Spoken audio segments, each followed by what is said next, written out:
crescer? Quem aí tem medo de dar um passo à frente? Quem aí tem medo de encarar o mundo? Vocês sabiam que eu tenho medo?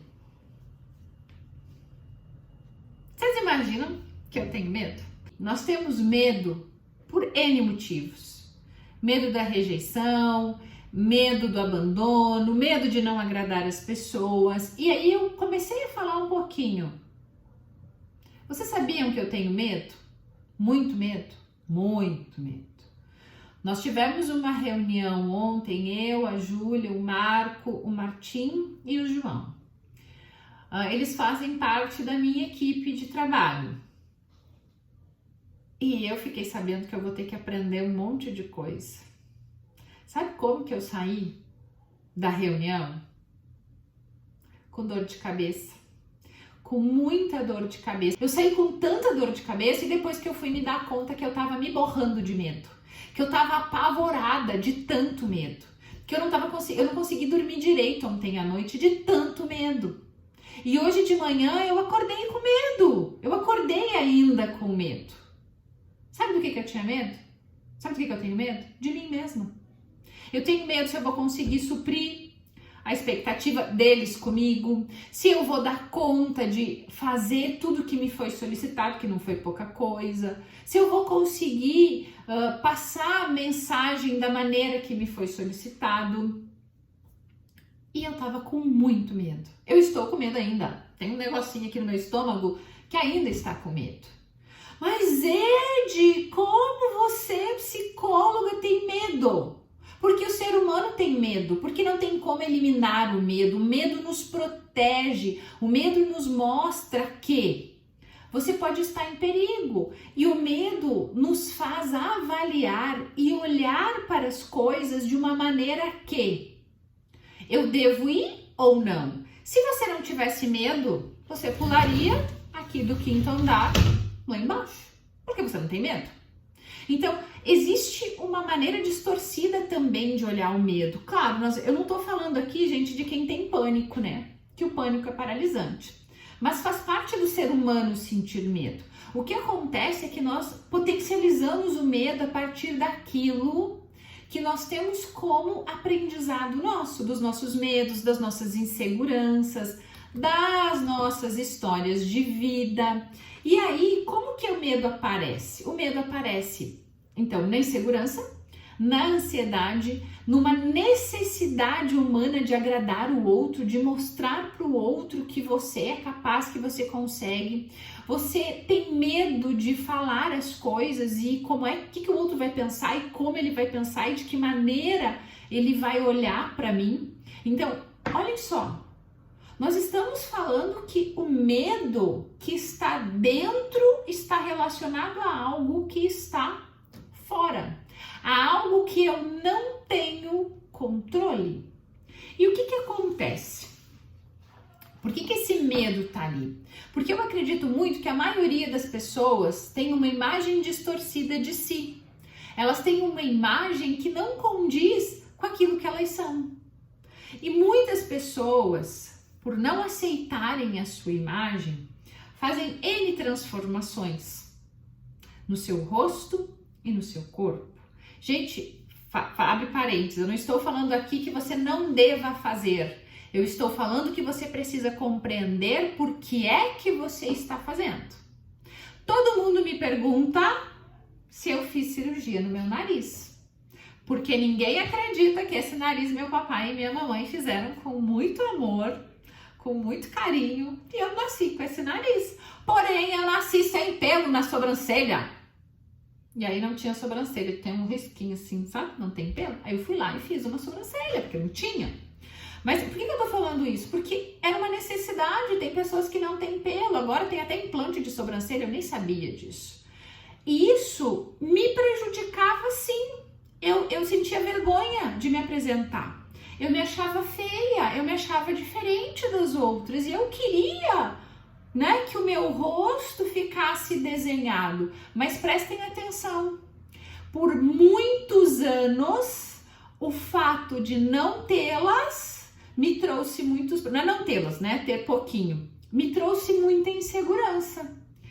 Eu ia para a faculdade no início da graduação e eu tinha enxaqueca quando eu tinha uma prova, de tanto medo que eu tinha de me apresentar, de tanto medo que eu tinha de falar sobre aquilo. Então, o que eu quero dizer para vocês? Que a imagem distorcida faz as pessoas mudarem completamente quem elas são. E pasmem, não é para agradar a si, porque essa pessoa vai seguir numa frequência, numa constante de querer mudar o seu corpo, de querer mudar a sua imagem, de querer mudar o seu cabelo, de fazer tatuagem, de colocar piercing, de tira um negócio, de coloca outro, para satisfazer uma imagem para os outros, não para si, porque ela tem medo de como as pessoas vão olhar ela, se vão olhar o pneuzinho, se vão olhar a barriguinha, se vão olhar a ruga, se vão olhar a linha de expressão, né, que ruga é feio, a orelha que não sei o que. Volto a repetir, eu só estou usando isso como exemplo, eu não estou dizendo que vocês não devam fazer, eu estou dizendo que vocês precisam primeiro tratar dentro, para depois olhar para fora. E o que acontece é que a grande maioria das pessoas olha primeiro para fora, para depois olhar para dentro. Existe uma carência de sentir, uma carência de aprofundar, uma carência de se entregar para o mundo de maneira diferente. E aí essa busca por algo que não existe. Eu vou compartilhar uma coisa com vocês. Eu sempre misturo coisas no meio do tema e eu acho que é porque eu tenho que falar. Ontem eu estava debatendo sobre pornografia, né? Eu gosto de debater umas coisas assim muito interessantes. E aí eu acho que muitos de vocês vão compactar com isso que eu vou dizer. Olhem só, quando se olha imagens pornográficas, vocês já olharam se aquelas mulheres elas têm estria e celulite? Quem aí, não é que você seja um usuário desse produto, mas quem aí vê na pornografia, né, ou nas imagens mesmo de revistas, as mulheres de biquíni, os meninos de sunga e de cueca, você já viu um cara barrigudo lá? Você já viu uma pessoa com os seus pelos sem depilação? Você já viu uma imperfeição no corpo destas pessoas? E aí olha o que eu vou dizer para vocês, e isso me deixa indignada e eu fico muito nervosa quando eu falo sobre isso. Porque prestem atenção, aí o cara tá lá num grupo, né, tem aquela palavrinha. Quem aí tem marido que faz parte de grupo de pornografia, de putaria, né? Quem aí das meninas faz parte daqueles grupos assim das mulheres que elas mandam os caras sexy, né? Com aquele corpão, com os peitão, saradão, marombão, gostosão. Aí você chega em casa, olha pra tua esposa e tu descobre que no mundo real aquilo não existe. E a tua esposa tá lá lavando, passando, cozinhando, né? Nós estamos em casa fazendo os trabalhos de Maria, né? Assim, não é assim? Que as mulheres estão em casa, quando os maridos chegam, ainda mais se tiver filho pequeno. E o que acontece, né? A mulher tá lá em casa, né? Bem louca, cuidando dos filhos, lavando, passando, cozinhando. E aí o cara recebeu de um amigo, baita amigo, né? Porque eu falo que isso não é amigo, é esse inimigo da família, inimigo do mundo, e manda uma foto da mulher, né? Com aquela bunda lá, sabe aquela bunda? Que eu conheço, não sei se eu conheço 5 pessoas com aquela bunda lá. Aí o cara chega em casa, senta no sofá, olha para sua esposa e ele diz: como é que eu vou sentir tesão por isso? Como é que eu vou amar isso aí? Cheirando aqui boa, né, Júlia? Como é que eu vou amar isso? Não tem como. E aí a mulher começa a sentir um negócio estranho. Tô falando por enquanto dos homens, depois eu vou falar das mulheres, tá? Não penso que eu vou esquecer delas. E aí, o cara chega em casa e vê o mundo real. No mundo real, as mulheres não estão perfeitas. Tem unha quebrada, que eu não vou mostrar pra vocês. Não deu tempo de fazer maquiagem hoje. Não deu tempo de arrumar meu cabelo como eu gostaria, porque eu estou em casa. Fazendo as coisas de uma mulher que tem uma casa, que gosta de estudar, que grava vídeo, que escreve texto. que não deu tempo de retocar o botox da testa, porque não vou fazer botox agora, nesse período, mas que faço. Aí o cara chega em casa e diz... Só que aí, quando ele chega em casa, né, com essa mulher idealizada desse mundo, ele vê a esposa dele cansada, estressada, irritada. E sabe o que ele quer? Que a mulher dele, né, participe. E ela não vai participar. Sabe que ela não vai participar? Porque ela também viu um cara sarado, bonito, malhado lá, e vê o marido que tá arrotando, reclamando, jogando videogame. Nada contra homens, nada contra, vocês podem jogar videogame desde que vocês exerçam as suas funções, né, com maestria. Vocês podem jogar videogame, podem bater uma bolinha, podem sair andar de bicicleta, mas você tem que contribuir, colaborar com as coisas em casa e aí tá tudo certo, né? Daí fica tudo igual, dar e receber, no equilíbrio, no ponto que tem que ser. E aí a mulher também recebeu uma foto das amigas dela. E aí começa um medo desesperador. Vocês estão entendendo o que eu tô contando toda essa história? Porque o mundo real não é de gente perfeita, mas é de gente que se cuida. Vou falar em outras lives sobre isso. Nós vamos ter gente, assim, nós temos um cronograma de lives longo, todos os dias, por um longo período. Então, parem para pensar. Como não se sentir inseguro num mundo que vem de uma imagem distorcida da mulher e do homem? Como um casal hoje fechado em quatro paredes, né, que mal se conversavam, estão lá agora fechados, não mais tanto, mas tem muita gente que ainda está fechado em casa. Como é que você vai lidar com esse mundo real? Como não sentir medo? Como não se sentir inseguro, incapaz, incompetente? Impotente também, porque impotência não tem a ver, né, com a questão do negócio lá. Impotência tem a ver com eu nunca vou satisfazer o meu marido, eu nunca vou satisfazer a minha esposa, porque olha só o que estão mostrando. Tem um caso de uma cliente que, graças a Deus, ela superou, que ela dizia, eu não vou na academia, eu não vou ir na academia. Olha o meu tamanho, se eu for na academia, eu vou ser motivo de chacota lá, porque as pessoas vão olhar pra mim e vão dizer assim, olha aquela gorda na academia. Sim, mas quem que vai na academia?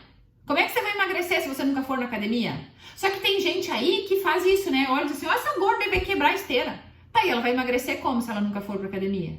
Aí vocês estão entendendo que a pessoa já tem problema e a sociedade ainda aponta o dedo. Então, nós também somos responsáveis por mudar a sociedade. Se você aí, menina, tá naquele grupinho que só manda cara sarado e você tem um relacionamento sério, toma vergonha na cara e sai de lá. Se você aí é um homem casado, tem namorada, tem relacionamento e tá no grupinho de putaria, toma vergonha na cara e saia de lá.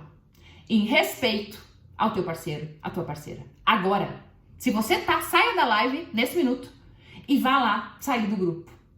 Ai, mas os meus amigos de infância, ai, mas as pessoas vão ficar falando mal de mim. Vai se ferrar o que os outros vão falar de você, vai respeitar e honrar e louvar o teu parceiro e a tua parceira, o teu cônjuge. Aí você vai começar a ter um relacionamento diferente. Aí você vai começar a construir uma vida diferente. Você quer respeito? Dê respeito. Você quer que a tua parceira ou que o teu parceiro seja leal e fiel? Comece você sendo leal e fiel. Como que vocês querem não sentir medo num mundo que está dizendo que isso que é bom? Ah, e tem mais uma coisa. Eu preciso, já que eu entrei nesse assunto e que fala de medo também. Eu não gosto muito de tema de live por causa disso, porque eu gosto de falar do que me vem na cabeça na hora. Acho que eu vou repensar isso, tá, gente? Bom, mais uma coisa. Se você não sabe ainda o que é ser leal, vá pesquisar na internet. O que é lealdade e fidelidade? E as pessoas ainda acreditam que lealdade e fidelidade é só não transar com os outros. Lealdade e fidelidade é uma conduta ética, é caráter, é moral, vai muito além disso. Então, se você quiser ter um relacionamento satisfatório, uma vida satisfatória, um futuro satisfatório, comece sendo leal com você. E ser leal com você é ser leal com aquilo que você escolheu para se relacionar.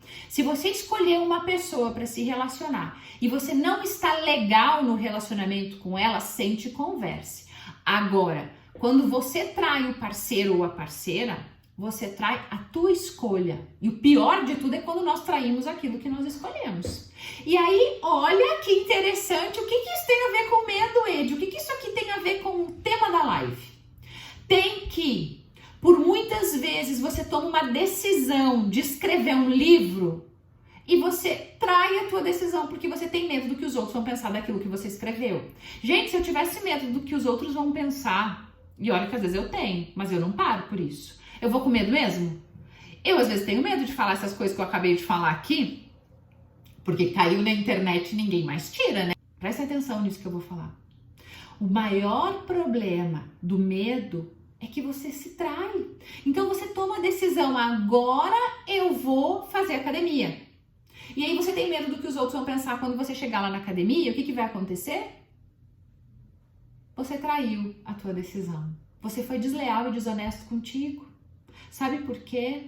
Porque lá na tua infância, lá atrás, lá quando você era criança, alguma coisa aconteceu que te deixou com medo, que te deixou inseguro, que te deixou insatisfeito. Volto a repetir, ser fiel e leal à tua escolha. Você escolheu. Ninguém está te obrigando a ficar. É uma escolha. Honre a tua escolha, né? Ou seja homem, ou seja mulher o suficiente para dizer não dá mais, eu não quero. Não faz mais sentido eu estar aqui.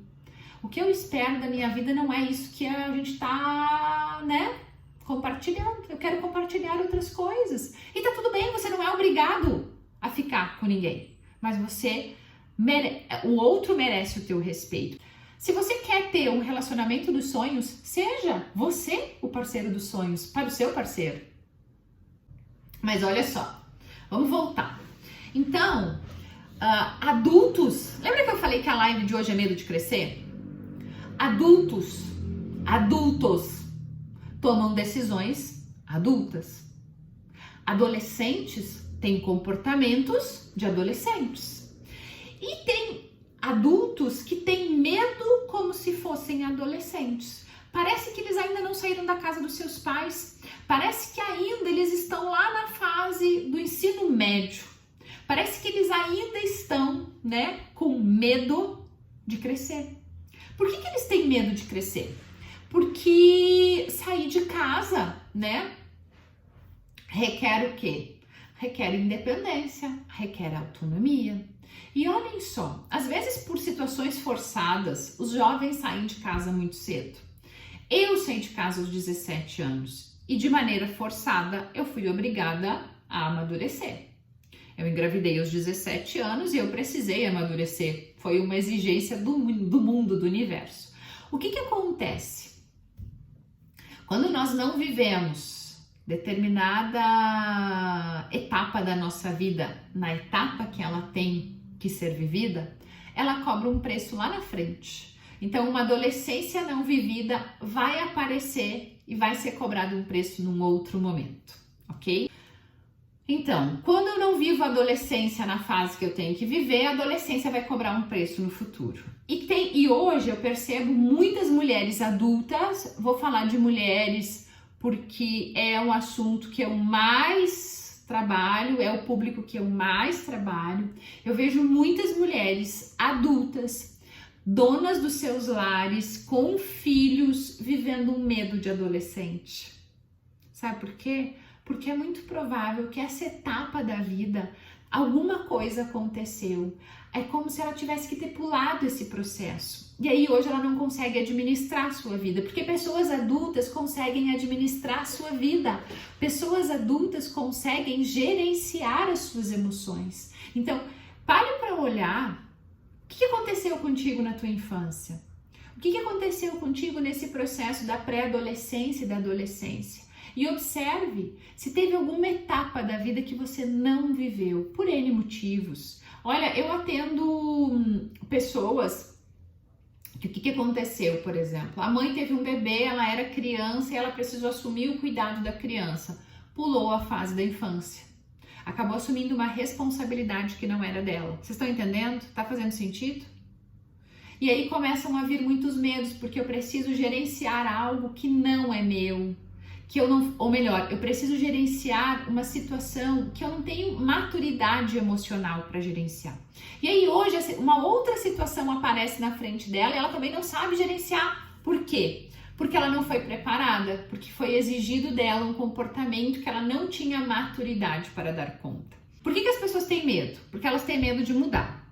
Porque nós não sabemos o que vai acontecer após a mudança. Então nós temos uma resistência ao novo. Nós temos resistência a usar máscara, nós temos resistência a usar o álcool gel, nós temos resistência a ficar em casa, nós temos resistência a não se reunir, né, em muitas pessoas, não aglomerar pessoas. Eu tô falando do quê? De uma resistência ao novo.